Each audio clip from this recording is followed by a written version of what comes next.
Moonlight Mile, who I was directed by, his name is Brad Sieberling. That's the director.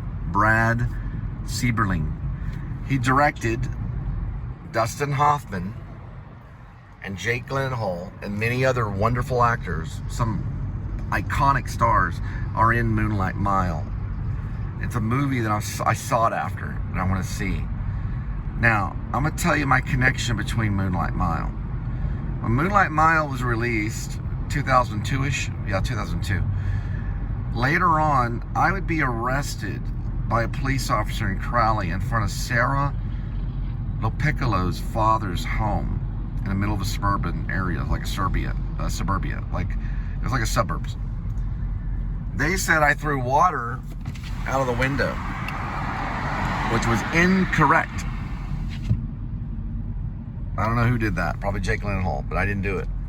Now, there was a boy that lived across the road, or across the street, from Lupe, known as Ciro Lopiccolo, from his house. He saw me get out of my car, I forgot, I had a red Ford, walk over to the garage and peek into the garage window.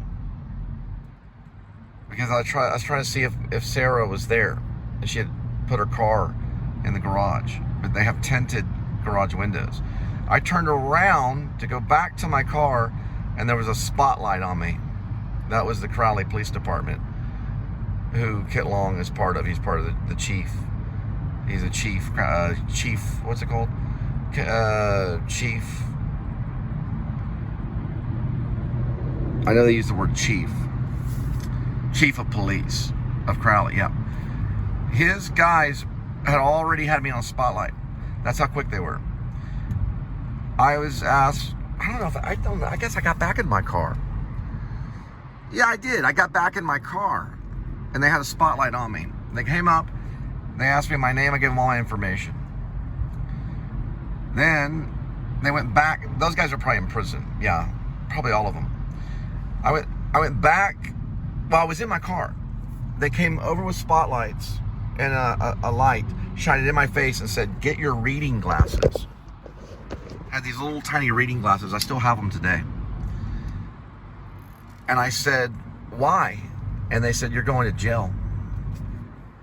They took me out of the car and they stood me in front of, I think, my car on that side in the middle of the street. They got into their vehicle and shined a spotlight only on my face from their vehicle. It was a really powerful spotlight. It was blinding. Yeah, it was very powerful. Then they walked over and I think I was already handcuffed or about to be handcuffed. I think I was handcuffed. They handcuffed me, or they already had me handcuffed, and they walked me all the way to their police vehicle, their police car, and they put me in the back of their police car with my hands cuffed behind me, and they drove me to Crowley Police Station, where I spent 17 to 18 hours all at the same time, almost a full day, above this man that was an alcoholic, that was detoxing, that was about the size of, you ever seen Uncommon Valor with Gene Hackman? He was the crazy guy in that. He looked like him. He had like a hair lip and stuff. Well, this guy, I don't think he had a hair lip, but he was crazy. He had put his wife in the hospital. I'm not going to tell you anything else, but he put her in the hospital. He told me while I was laying there, he said, "You know, those people in Iraq, those soldiers in Iraq, he said, you know, our troops in Iraq, those guys in the military, all they're doing is just driving around, wasting gas." That's what he said. He said they're just wasting gas. I've talked to some of these soldiers. They're just wasting gas. These American soldiers are just wasting gas. That's what he said to me.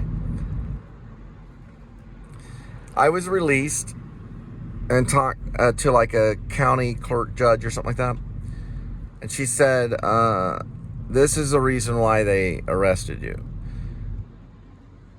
Ciro LaPicola had placed blah blah this and all this stuff, this private stuff, and you were not allowed on that property. So if you go back to that property, we'll put all that up to a felony. So I said, I can't go back over there. He said, no. And I don't think Ciro LaPicola's, I don't know if he's still alive. I don't think he would be. He might be, because my dad's still alive. But if I go back to his property, which I will, but not yet, we're going to go back a different way. We are going to have him interviewed to find out why all that happened by some other people, not by me, but some other people. And Sarah and I would be married weeks after that event. We were on a process of being married when all that happened. He is like the Robert De Niro character in Meet the Parents. He's like CIA or something.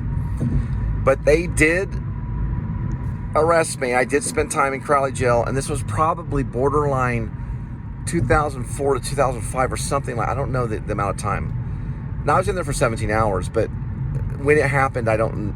Anyway, Ciro, known as Lupe, or Lupe. I'm sorry, Lupe.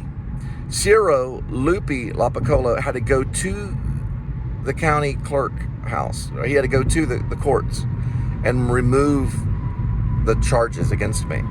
I don't remember the charges exactly. It had something to do with trespassing or something like that. He had to remove those charges. And Sarah and I were married happily for 6 years. We had a wonderful marriage. We played cards. We did all kinds of stuff. Now I time traveled back to my apartment in Ridgemar to tell myself not to hurt Sarah anymore. Basically to say, leave Sarah alone, leave the marriage kind of thing. But I did not answer the door to myself. Instead, I wrote a book about it. Now, Sarah and I were divorced. We were only married for 6 years. So I came back to say, look, leave the marriage, is what I probably said.